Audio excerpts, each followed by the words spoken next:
Where your treasure is, there will your heart be also. God has given us unlimited treasures in His Word. Every time we open it, we can discover a new treasure or admire an old one. What will we find today? Here's Carla Early with Treasure Hunt in the Word. Many a sleepless night I've spent in fear of some future event looming in front of me. Something I've got to face, but it seems too big, too complicated, too out of my league, too hard for me.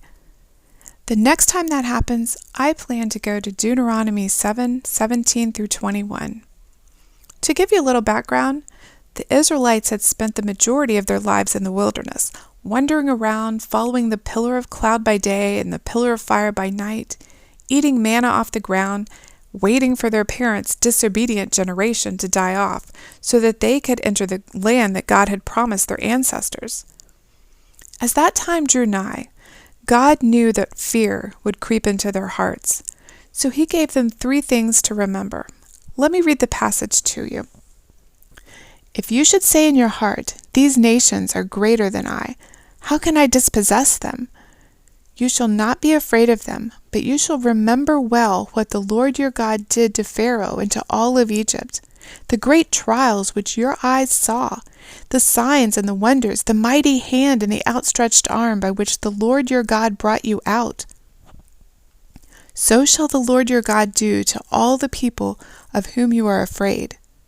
Moreover, the Lord your God will send the hornet among them, until those who are left who hide themselves from you are destroyed.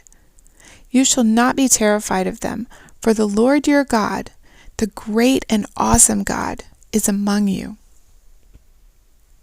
God reminded them of what He had done in the past.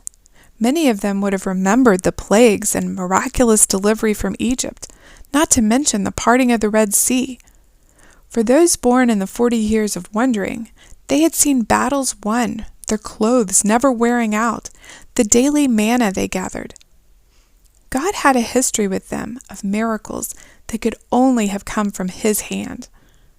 With that kind of history, they could be confident that He could help them take the promised land. The Lord also reminded them who He was, the Lord your God. He's great and awesome, not far up in heaven somewhere, but among you. They could plainly see His presence in the pillar of fire and cloud. That's the God they had. With Him on their side, they couldn't lose. God also reminded them that the promised land had that name for a reason. He promised their ancestors that land, and He was about to keep that promise. As other promises had been fulfilled, they could trust that their faithful God could keep this one as well. So when you and I face something and find ourselves fearful, we can remember all God has done in the past, whether things in the Bible or miraculous events in our own lives, and we can confidently say, "I know God can do this." We can recall God's many attributes: omnipotent, defender, provider, sovereign, victorious warrior, deliverer, healer, just to name a few. And we can confidently say, "My God's got this." We can review His promises, especially the one that says, "I will never leave you or forsake you." And as we remember these things, we can confidently say, "I am not afraid."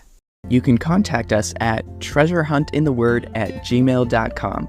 We'd love to hear the treasures God has given you through His Word. You can listen to other episodes on our website, which you can find in the description below. Thank you for listening, and remember, where your treasure is, there will your heart be also.